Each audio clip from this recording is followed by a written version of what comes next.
Good morning dear students. आज हम torque produce by the force when place in a magnetic field, हम force के द्वारा जो टॉर्क प्रोड्यूस होगी मैग्नेटिक फील्ड के अंदर, आज वो कैलकुलेट करेंगे। ठीक है, torque produce by the force के द्वारा जो टॉर्क प्रोड्यूस होगी when place in a magnetic field, जब उसको हम मैग्नेटिक फील्ड के अंदर प्लेस करते हैं तब। इंपॉर्टेंट टॉपिक है, एग्जाम भी वो पॉइंट से। Let us consider a rectangular shape conducting wire P Q R S. एक हमने कंडक्टिंग वायर जिसमें आई करंट फ्लो कर रहा है, पी क्यू आर एस, ये कंडक्टिंग वायर हमने ले ली। ठीक है, let in P Q R S Q P, ये दोनों आपस में पैरेलल साइड बराबर रहेंगी, ये दोनों आपस में बराबर रहेंगी। अब एक ये हमने लेंथ एल मान ली और ये हमने मान ली बी, स्मॉल बी ब्रीथ इसकी। ठीक है, स्मॉल बी ये हमने बी मान ली, ये लेंथ एल मान ली। ठीक है, अब F1, F2, F3 और F4 are the force acting different direction. अब देखो, एक वायर है, कंडक्टिंग वायर है, तो प्रत्येक वायर के अंदर क्या होगा, फोर्स प्रोड्यूस होगा करंट की वजह से। तो F1, F2, F3, F4 हमने मान लिए 4 फोर्स हैं। उन सभी की मैग्नेटिक फील्ड की डायरेक्शन ये है, थीटा एंगल पे, ये थीटा एंगल पे और ये थीटा एंगल पे फोर्स की डायरेक्शन अलग अलग डायरेक्शन के अंदर लग रहे हैं। तो मैग्नेटिक फील्ड की डायरेक्शन शो की गई है प्रत्येक कंडक्टर की। ठीक है, अब हमने जो फॉर्मूला पीछे पढ़ा है BIL साइन थीटा फोर्स का, वो हमने फोर्स निकाला कब, जब हम किसी भी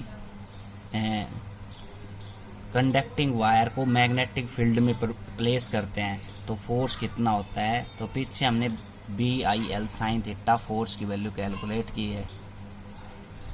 तो प्यारे बच्चों, हम पहले फोर्स की वैल्यू कैलकुलेट करेंगे, प्रत्येक फोर्स की, उस फोर्स की वजह से टॉर्क प्रोड्यूस होगा, वो टॉर्क कैसे होगा। तो सबसे पहले हम force on arm P Q, ये जो आर्म है पी क्यू, इसके अंदर F1 फोर्स लग रहा है, यहाँ पे सॉरी पी क्यू, इस पे F2 फोर्स लग रहा है, पी क्यू आर्म पे F2 फोर्स लग रहा है, तो F2 फोर्स हम कैलकुलेट करेंगे। तो हमने फॉर्मूला आपको बताया था क्या, BIL का मतलब क्या है, B magnetic field, I current और L मतलब लेंथ। तो P क्या हो, तो इसकी लेंथ हो गई, ठीक है, वो होगी B और करंट इसमें I है, ठीक, और मैग्नेटिक फील्ड क्या है B। तो फॉर्मूला क्या आएगा, F बराबर I P क्या क्रॉस B, ये हमारी वेक्टर फॉर्म है। तो P क्या आर्म हमने ले ली, B मैग्नेटिक फील्ड और I करंट, तो I P क्या B साइन थीटा हम इसको लिख सकते हैं स्केलर फॉर्म के अंदर। तो I P क्या मैंने क्या बताया, B है और B मैग्नेटिक फील्ड के लिए साइन थीटा। तो साइन थीटा देखो यहाँ से ये पूरा 180 डिग्री, ये जो एंगल है थीटा, तो ये ऊपर वाला कितने का बच गया, 180 माइनस थीटा। तो ये वैल्यू कितनी आ जाएगी, IBB साइन 180 माइनस थीटा। तो F2 की वैल्यू आ गई IBB sine theta, sine 180 minus theta sine theta होता है, ये इक्वेशन नंबर फर्स्ट। ऐसे हमने F2 और F4 की वैल्यू, F1 की वैल्यू और F3 की वैल्यू आपको कैलकुलेट करनी है आर्म वाइज। ठीक है, तो सबसे पहले force on arm RS, P क्या पे हमने निकाल लिया, RS पे निकालेंगे।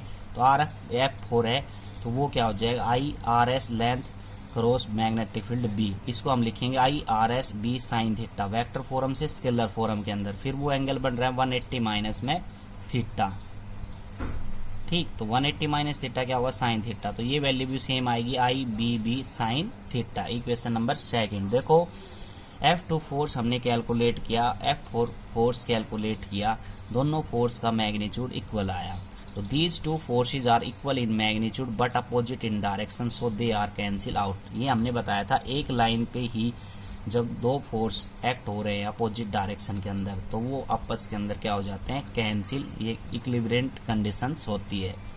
अब हम निकालेंगे फोर्स ऑन आर्म SP, मतलब F1 फोर्स कैलकुलेट करेंगे। तो ये डायग्राम में आप देख रहे हो, तो ये F1 है, F1 आर्म कौन सी है अपनी, P क्या वो आर्म है, SP आर्म है, S और P या PS आर्म है, तो यहाँ पे मैग्नेटिक फील्ड बी है, करंट आई है, ठीक है, और आर्म कौन सी होगी, लेंथ पी एस हो गई। ऐसे ही F3 के अंदर निकालेंगे तो कितना हो गया ये आगे क्यू आर आर्म, तो F3 फोर्स है, B magnetic field, I current है, और आर्म कौन सी हो गई, क्यू आर। फॉर्मूला लगा देंगे फोर्स का, F is equal to B I L, ठीक है। तो force on arm S P F1 बराबर कितना है, I S P cross B. इसको मैं लिख सकता हूँ I S P sine theta. तो यहाँ पे मैग्नेटिक फील्ड के साथ ये जो एंगल बन रहा है और ये कंडक्टर, ये 90 डिग्री का एंगल बन रहा है, इसलिए यहाँ पे वैल्यू कितनी आएगी 90, और यहाँ पे भी कितनी आएगी 90। इन दोनों पे कितनी आई थी 180 माइनस थीटा, ठीक। तो साइन 90 का मान 1 होता है, तो यहाँ पे वैल्यू आएगी I L B, equation number 3। इसी प्रकार F3 फोर्स निकाल लेंगे आर्म आर क्यू के अंदर, तो I R Q cross B, तो I R Q B sine theta, तो साइन 90 तो साइन 90 है, तो ये वैल्यू कितनी आएगी आई एल बी, ठीक। अब these two forces are equal in magnitude but in different direction, so they make couple, hence torque is produce. देखो जब कोई भी दो फोर्स होते हैं, अगर एक ही लाइन के ऊपर इक्वल एंड अपोजिट लग रहे हैं तो वो फोर्स आपस में क्या हो जाते हैं, कैंसिल। लेकिन एक लाइन पे दो अलग अलग डायरेक्शन के अंदर जो फोर्स लगते हैं इस प्रकार से, तो वो कैंसिल नहीं होते, वो ऐसे रोटेट करते हैं। ये जो फोर्सेज है ऐसे रोटेट करते हैं, रोटेट करने पर वो कपल बनाते हैं, और कपल बनाते हैं तो कपल की वजह से उसके अंदर ट्विस्ट पैदा हो जाता है, टॉर्क प्रोड्यूस होती है, ठीक है। तो टॉर्क का फॉर्मूला हमने बता रखा है इलेक्ट्रिक फील्ड के अंदर। तो टॉर्क क्या होता है, फोर्स इंटू में परपेंडिकुलर आर्म, ठीक। तो टॉर्क इंटू फोर्स इंटू में परपेंडिकुलर आर्म, तो ये दो फोर्स हैं, दोनों का मैग्नीट्यूड इक्वल है, तो इसमें फोर्स की वैल्यू तो हम रख लेंगे, लेकिन एक परपेंडिकुलर आर्म हमें चाहिए। तो परपेंडिकुलर आर्म जो है वो PT है यहाँ पे, तो यहाँ से परपेंडिकुलर आर्म की हम वैल्यू निकालेंगे, ठीक। तो वो वैल्यू कैसे निकलेगी, देखो यहाँ पे ये जो डायग्राम वो ऐसे है, रेक्टेंगल के अंदर ऐसे, तो हम इसको क्या कर देंगे प्रोड्यूस, और ये PT आर्म क्या है, हो गई परपेंडिकुलर। अब ये PT क्यू एक ट्रायंगल बन गई ऐसे, ठीक। ये PT क्यू ये ट्रायंगल बनेगी, इस ट्रायंगल में हमें कोस की वैल्यू निकालनी है। कोस की वैल्यू बेस अपॉन में हाइपोटेन्यूज आ जाएगा, तो बेस अपॉन में हाइपोटेन्यूज मतलब कितना हो गया, PT अपॉन में T क्यू, PT अपॉन में P क्यू, ठीक। तो यहाँ से हमने क्या निकाल लिया, कोस इंटू में परपेंडिकुलर डिस्टेंस, तो PT अपॉन में B किसके बराबर है, कोस थीटा के बराबर, कोस की वैल्यू। तो PT की वैल्यू निकालनी थी, परपेंडिकुलर आर्म कितना आ गया B इंटू में कोस थीटा। अब ये PT जो परपेंडिकुलर आर्म हमने यहाँ पे वैल्यू है ये यहाँ पे रखनी है, और फोर्स हमारा कितना आया है ILB, ठीक। तो टॉर्क कितनी आएगी, तो टॉर्क आ गई अपने पास ILB into B cos theta. अब IL इंटू में B, L इंटू में B मतलब लेंथ मल्टीप्लाई में ब्रेथ क्या होता है, एरिया, तो IAB कोस थीटा। अगर कॉइल के अंदर n नंबर ऑफ टर्न्स हैं तो n से मल्टीप्लाई कर देंगे, तो NIAB कोस थीटा, ये फॉर्मूला बन गया हमारा। इसमें थोड़ा सा एक्सप्लेनेशन आगे कर रखिए। If alpha makes angle in the direction of magnetic field B, तो थीटा प्लस अल्फा किसके बराबर होगा, 90 डिग्री के बराबर। तो यहाँ पे ये एंगल हमने अल्फा मान लिया, ये अल्फा एंगल मैग्नेटिक फील्ड के साथ अल्फा एंगल बन रहा है, तो यहाँ से हम tan थीटा प्लस में अल्फा, देखो ये थीटा और प्लस में अल्फा, ये दो एंगल 90 डिग्री के एंगल के बराबर है, तो यहाँ से हम चेंज कर सकते हैं वैल्यू जो अपनी IBB कोस थीटा है उसको। तो थीटा प्लस अल्फा किसके बराबर रखा, 90 के बराबर, तो थीटा की वैल्यू कितनी आई 90 माइनस अल्फा, तो कोस थीटा बराबर कितना होगा, कोस 90 माइनस अल्फा। तो कोस 90 के ऊपर एंगल चेंज हो जाता है, तो साइन अल्फा। तो टॉर्क बराबर कितना आया था, NIAB कोस अल्फा, तो कोस अल्फा एक जगह, कोस थीटा एक जगह, हम क्या लिख देंगे, साइन अल्फा। बस इतना ही है। NIA करंट मल्टीप्लाई में एरिया मैग्नेटिक डाइपोल मोमेंट होता है, n नंबर ऑफ टर्न्स के लिए लगता है। करंट मल्टीप्लाई में एरिया मैग्नेटिक डाइपोल मोमेंट के बराबर होता है। तो यहाँ से जो ये वैल्यू आई है NIA, तो इसकी जगह हम m रख दे, तो MB साइन अल्फा। तो टॉर्क की वैल्यू ये भी फॉर्मूला बन गया MB साइन अल्फा। ये आ गई अपनी स्केलर फॉर्म, वेक्टर फॉर्म के अंदर ऐसे लिखेंगे, टॉर्क बराबर M क्रॉस B, ठीक, तो ये है टॉर्क कितनी प्रोड्यूस हुई जब हम किसी भी रेक्टेंगल कंडक्टर को या किसी भी डिफरेंट फोर्स को मैग्नेटिक फील्ड में प्रोड्यूस कर रहे हैं, उनकी वजह से टॉर्क प्रोड्यूस है। वो टॉर्क कितनी है, ILB cos थीटा। ठीक, तो साइन के अंदर भी हो सकता है वो NIAB sin अल्फा, इसको मॉडिफाई कर दिया एंगल मान के। ठीक, इसके स्पेशल केस पढ़ते हैं। If the coil is set parallel to the magnetic field, अगर कॉइल को हम मैग्नेटिक फील्ड के पैरेलल सेट कर दे तो एंगल कितना बनेगा, 0 डिग्री। तो NIAB cos theta, cos theta का मान क्या रखेंगे, 0, तो कोस 0 का मान क्या हो जाएगा, 1। तो टॉर्क कितनी प्रोड्यूस होगी, NIAB, मतलब मैक्सिमम टॉर्क प्रोड्यूस होगी।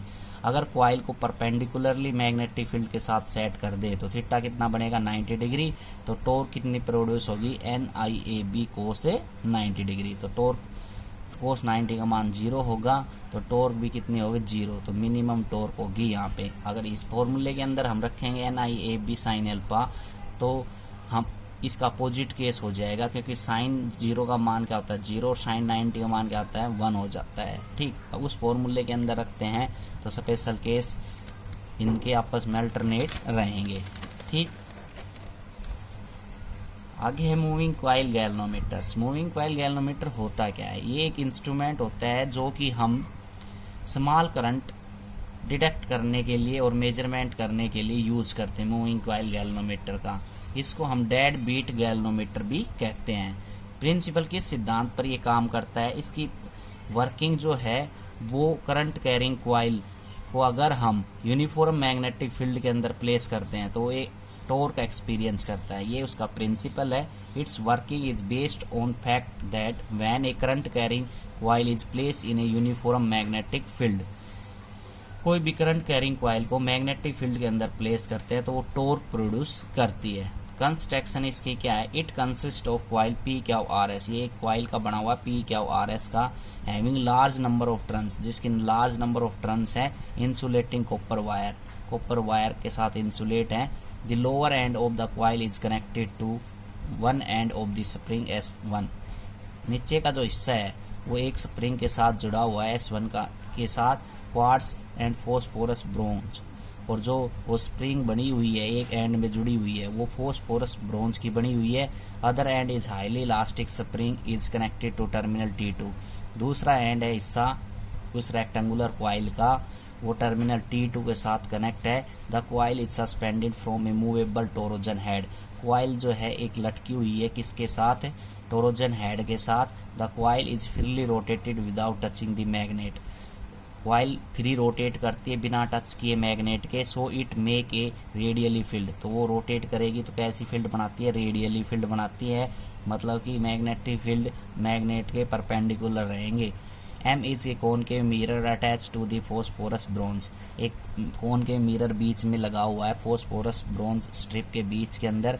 This helps to note the deflection of the coil, तो कॉइल के अंदर कितना डिफ्लेक्शन हुआ वो मिरर नोट करता है। ठीक है, तो ये इसकी कंस्ट्रक्शन थी। तो डायग्राम आपके सामने है। तो ये आपका एक पूरी एक PQRS1 एक क्या है, एक रेक्टेंगुलर कॉइल है। ठीक है, PQRS1 एक क्या है, रेक्टेंगुलर कॉइल। ये यहाँ पे बीच के अंदर सिलेंडर लगा हुआ है और इसके साथ एक स्प्रिंग है, एयर स्प्रिंग का एक टर्मिनल्स इस T2 टर्मिनल के साथ कनेक्ट है। एक रेक्टेंगुलर कॉइल का जो टर्मिनल्स है वो टोरोजन हेड के साथ जुड़ा हुआ है, बीच के अंदर मिरर लगा हुआ है जो डिफ्लेक्शन नोट करता है। ये मूवेबल होता है टोरोजन हेड से और ये कॉइल रोटेट करती है इन दोनों स्ट्रॉन्ग मैग्नेट के बीच के अंदर बिना टच किए हुए। और इसका टोरोजन हैंड का एक जो टर्मिनल्स है वो इस T1 के साथ कनेक्ट है। ये जो टोरोजन हैंड के साथ स्प्रिंग दिखाई है ये फॉस्फोरस की बनी हुई होती है।